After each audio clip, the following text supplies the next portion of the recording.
All right, to get started, one of the first things we have to do is safely raise the front of the truck by the frame so the suspension's hanging. After that, remove all 5 lug nuts and then the wheel.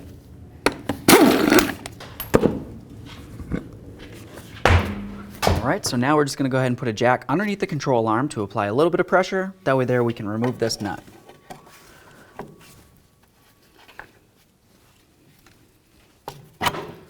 Okay, now the next thing we have to do is go ahead and hold onto this upper area of the sway bar link. That's essentially the nut. And then we're going to come under here with our socket and remove the shaft of the sway bar link.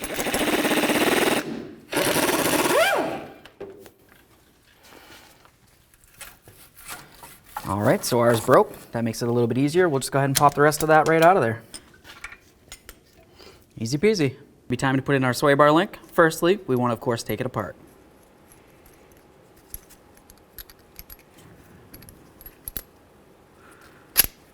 Okay, we'll get it apart to this point. So you're going to have your bolt, a washer, and then the bushing.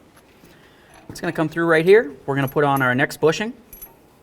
When you do these, you want the flat area, or the area with the bevel, facing down towards the area that's going to be going against. Another washer after the bushing, spacer, washer, bushing. Here we go with the bushing again. Get the rounded area, and then you got the area with the piton. That's going to face up here. Okay, bushing again.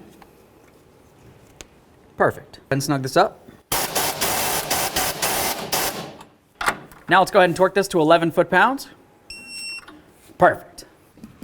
Let's go ahead and get our wheel on here, start all of our lug nuts, snug them up, and then get the wheel on the ground, torque it to 100 foot-pounds. All right, let's torque these to 100.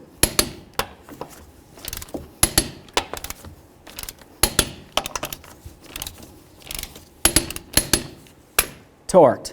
If you have your little lug covers, go ahead and throw those on as well. After that, I recommend getting yourself a 4-wheel alignment.